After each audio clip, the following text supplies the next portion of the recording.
What is going on, everybody? My name's Alex, and today I'm going to be talking about anxiety. Now, this is going to be my take on it. This is how I've coped with it my whole life. How I struggle with this, sometimes weekly, sometimes monthly, sometimes yearly. Just depending on the weather. So, a little bit of background about me. When I was younger, I had a lot of anxiety, and that's probably because I didn't have much friends growing up. I never had anybody to talk to, um, and it's probably because of traumatic things that happened during my childhood. And a lot of things happened. And growing up, I never had, a group of friends to talk to. I had one friend, and I put way too much pressure on that person growing up. And now that I'm finally older and I've done self healing and explored what it really means to find your inner child, and really tend to that person and resolve past traumas within you. Now I see a lot of things that I did, and that's why I wanted to make this video. As a child, and I'm talking about like 8 to like 15 or 16, I'd always ruminate. I'd always think to myself and imagine scenarios where people liked me, or where I had a group of friends who would support me. I remember kids at school, they would want to hang out with me, right? But I just wouldn't want people around me. And this is probably because I felt like I didn't have anything to offer. I felt like there wasn't nothing special about me. I felt like if you stuck around long enough, you could eventually see right through me and see that I'm not really worth anything. And that's how I felt until I hit about 18 years old, 19 years old. And it wasn't until I started promoting at clubs and really getting out there and having fun and putting myself in uncomfortable circumstances that I found myself growing. My anxiety was so bad that when I would go on dates with women, I'd always write down on a piece of paper what I was going to talk about before I even went on the date, because I felt like I'm gonna freak out once I get there and I won't have anything to talk about. Or what if they think I'm boring and I don't have anything to talk about? So I would write down a list of stories or things to talk about, or Google questions to say on a date, because I wasn't confident enough in myself and what I brought to the table. And this was an issue within me. This was an issue that I felt, I was lacking somehow as a person, that I was somehow missing something, and that everybody else was full except me. One thing I've learned is that the thing that will make you grow the most is putting yourself in uncomfortable situations. The things that you're scared of the most, do them.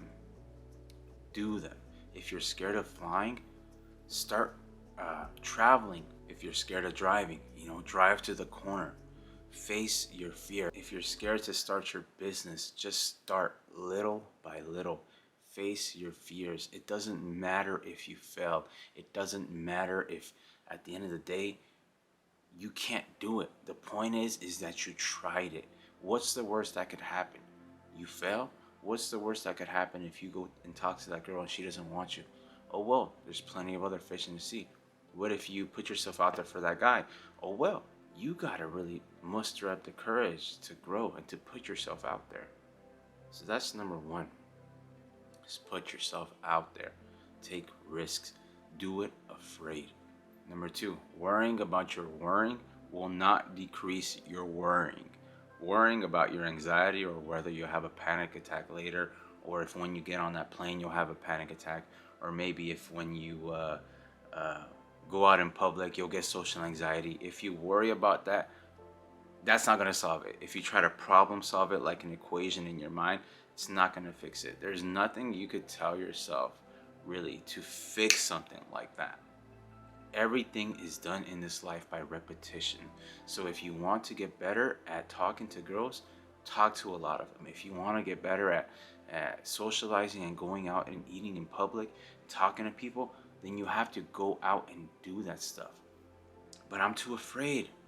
What if I go out and I get a panic attack? Well, what if you don't? Well, what if I do? Then you'll get one. And then what?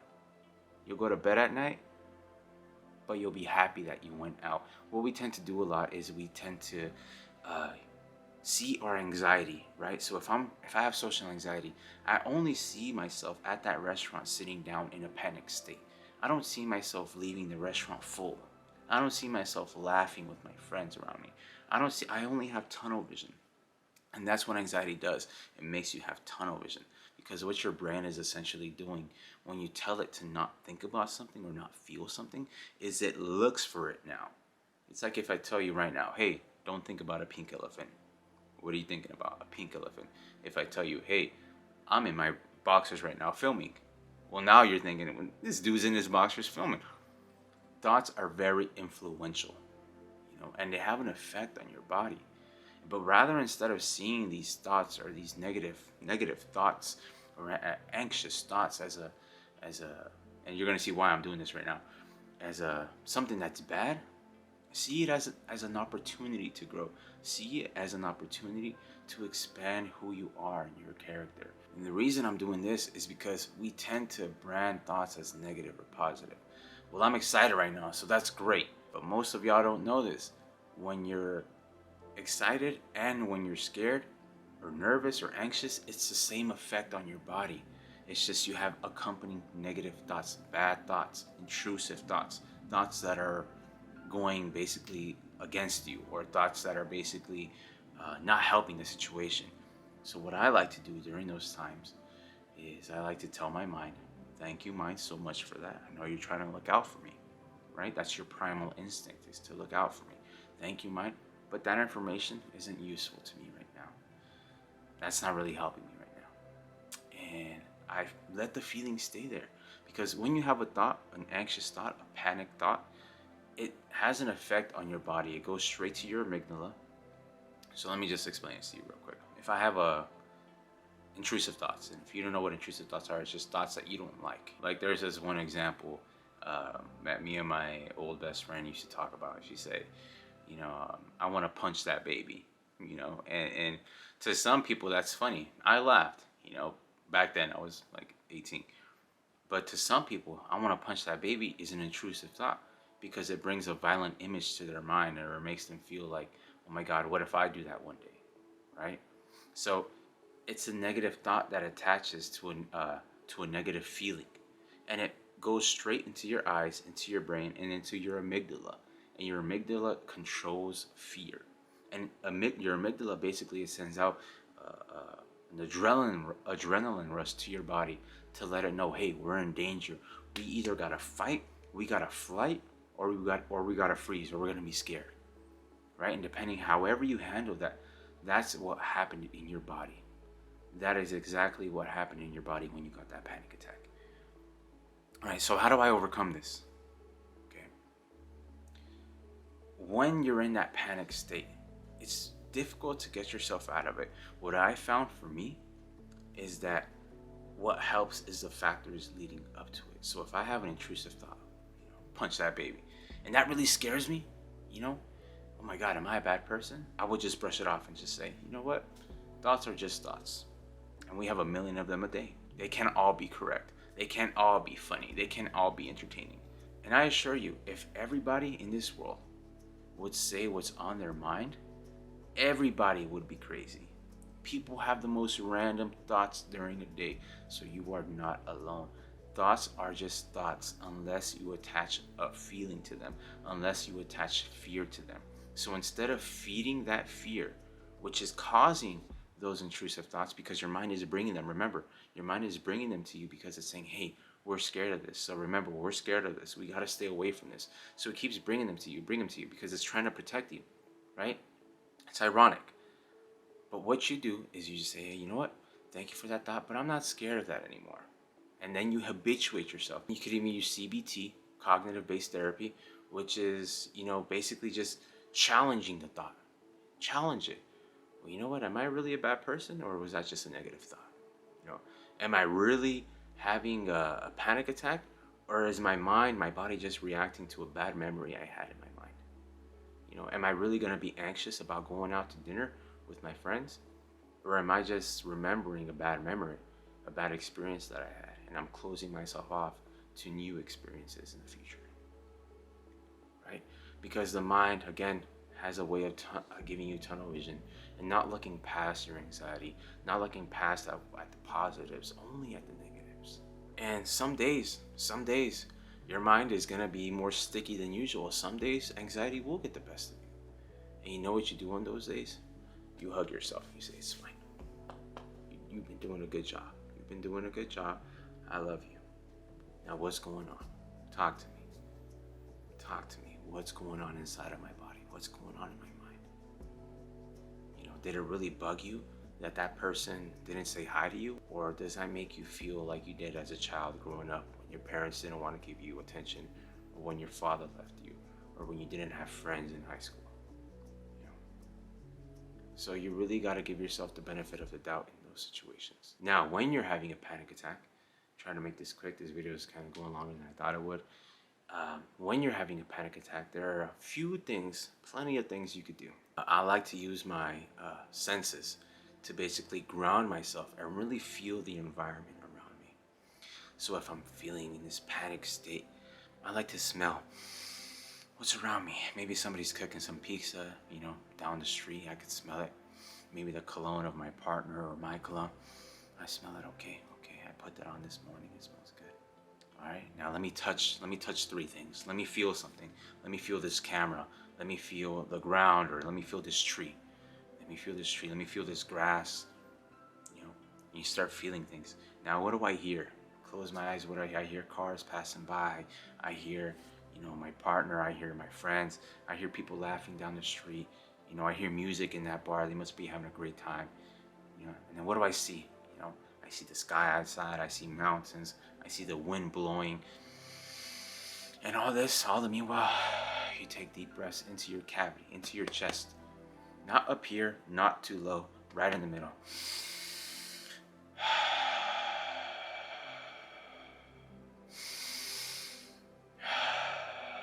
You do that 10 times. 10 times. That's it. And you'll start to feel more relaxed. More relaxed. I remember I was at an interview one time. This is how bad my anxiety got. I was at an interview one time. This is before I even became self-aware. This is before I even knew I had anxiety, before I knew what mindfulness meditation was, which I practiced, by the way, before I knew how to cope with my problems. I was at an interview, and there was a guy in there. He was interviewing me for this position, and I lied. I said that I had 2 years of waiter experience. I had never waitered a table in my life, but I really wanted the job. And he had a scar on his face, which is kind of intimidating. He was a bald guy. If you've seen Daredevil, he looks like the bad guy. Mr. Fitz is what they call him. Kingpin.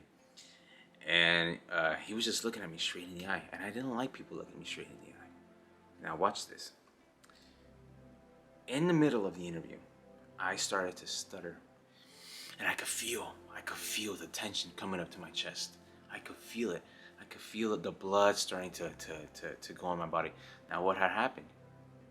I got scared that he was looking me in the eye, because I thought to myself, if he looks me in the eye long enough, he's going to know that I'm bullshitting. You know? And this is how a lot of us are. This is how a lot of us are in life. We don't like when people look at us in the eye. Especially when we're feeling low. We don't like it. Why? Because we feel like we're missing something. We feel like if you look deep within me, you're going to see that I'm broken. You're going to see that I don't know who I am. But if you're watching this video, I assure you that you do know who you are. You do know who you are. It's just taking you a little bit of time to figure it out. But these mountains that you face today are going to be memories that you look back at for encouragement in the future to overcome those obstacles. So anyways, I'm sitting down and I start crying. I start crying in the middle of the interview. And I say, I have to go. Run outside. And I call somebody. I said, I don't know what happened. I said, this is the first time this has happened to me. What happened? I said, you had a panic attack. I said, what? Panic attack? What is that? And, you know, she told me what it was at the time. She said, it's a panic attack. You get scared. You have anxiety. I go to the doctor. He says, you have anxiety. And he prescribes me medication. Never took it. The effects it has on your body. If you do take it, that's on you. You know, if it helps you out, that's great. Personally, I don't like to take it. I just don't like the way it affects your body. Um, so after that, I was like, okay, you know what? Whatever. I dusted it up, brushed it off. I wish I would have sought help. I wish I would have um, looked for counseling, therapy, and not had to do it all alone. Because doing it all alone these past years has been tough. Has been tough. But I have grown tremendously, and I love myself more than I ever have in my life. Even on the days that I fail, even on the days where I'm not my 100%, even on the days where I'm not who I want to be, I love myself. And that's how I want you guys to feel. I want you guys to love yourself. I want you to appreciate yourself, even when you don't feel it. I want you to go after what you want, even if you're afraid. Do it afraid. This is just something I do as well for anxiety, just for self-growth. And you can see it here. Oh, if I get out the way, there it is. I have a lot. It's always good to keep a journal and really write down your thoughts. And that helps me at least. And I promise you it'll help you. It'll help you also. As a human, you tend to forget things and lessons you've learned, and you keep having to repeat them. But looking back at your notes, it's always like, oh my God, I remember that. I remember that day I felt so shitty. And I felt like the day was never going to end. And look at me now. I remember when I thought I wouldn't get, a following on my social media. And look at me now. And not saying I have a big number, but that was just something I was struggling with. And again, feeling like I wasn't enough for people, feeling like I wasn't sufficient enough. And that kind of reinforced that thought about myself to think, well, maybe it's true. Maybe I'm not enough, and I'm not saying to seek approval from other people, because that's the worst thing you could do. What I am saying is to just um, write down your thoughts and really keep a track of where you've come from, where you've been in this life. And now this is the last way to help with your anxiety. So, like I was talking previously, I was saying to live in the present moment, and I'm gonna say this again: live presently, and really practice overcoming those fears of social anxiety, of people pleasing, or maybe intrusive thoughts. Really practice sitting with that uncomfortable thought, with that uncomfortable feeling. Practice sitting in it and not reacting to it. I'm not saying suppress your feelings but I'm saying feel the emotion. The negative emotion is there, it's fine. But saying, you know what? If this thought goes away, cool. If it doesn't, then it doesn't. If I fly on that airplane and I get anxious, all right, cool. If I don't, then I don't. If I go out and I have social anxiety, then cool, it'll be fine. But I won't let it stop me from having fun. And you just keep going. That is my last tip. Just keep going. Keep going. And you'll see. Your anxiety slowly starts to fade away. Those anxious thoughts, those anxious thoughts just slowly fade away. Because what's happening is you're habituating your mind to know it's okay for me to do this. It's okay for me to go out. It's okay for me to be this anxious. It's okay. It's all right. I don't need you to bring it to my attention anymore. I don't need you to sound the alarm when I'm next to this anymore. And what you're doing here is you're habituating yourself to it, so it won't really affect you as much in the future. And then you'll see some days will go by without you thinking about that, and then some months will go by, and then you'll be like, well, shit, I haven't thought about that in a while. And then you start to think about it again, and then maybe a year passes by, and you don't think about it. And then when it does come back, you're still growing, you're still meditating, you're still keeping that that mental muscle strong. You're still keeping it strong. So when it does come back, okay, it's fine. It's there. It's there. Intrusive thoughts used to bug me. It used to bug me a lot because I would think, well, I must be a crazy person if I'm thinking about this. And then I did some self-therapy, and I realized that everybody, like I said, has crazy thoughts. Everybody in the world. But thoughts, just as easy as they are to come, they're easy to let go, or you should treat them easy to let go, because we have millions of thoughts a day. Millions. If we were to hold on to every single one and say them out loud, we would never stop yapping our mouths. Everybody would be crazy. But let things go. Learn to let go. Learn to live with uncertainty. Learn to live without feeling like you need to control everything. Like like you need to control circumstances because, like I said, the only thing you could control is your reaction. The only thing you could control is how you react to things. And then again, remember this: not everything needs a reaction. Not everything needs a reaction. Let it go. I hope this video helped you out. Again, this is what's helped me through my life, dealing with anxiety. Some days I struggle with it a lot. And other days, like I said, some months, I don't even think about it. But I'm proud of myself in either scenario. Proud of myself for making this video, you know. So be proud of yourself for the little things. Give yourself a pat on the back for where you've come from. Give yourself a pat on the back for watching this video, because I know I talked a whole damn lot. You know, I hope you have the courage to find who you are in this life. I hope you have the courage to continue to keep fighting for what you want, and don't give up. You know, if you get if you get anything from this video, don't get motivation. Get tired.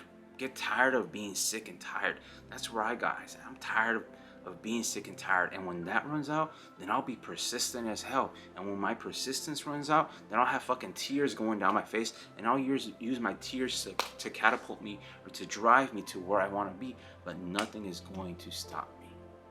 And that's the type of mentality I want each of you guys to have. You guys are amazing. You guys are warriors. Have a great day. Don't forget to like. Don't forget to subscribe. Leave a comment down below of what you guys think, or what you guys would like actually for me to talk about in my next videos. I love each and every one of you, and thank you guys again. Much love.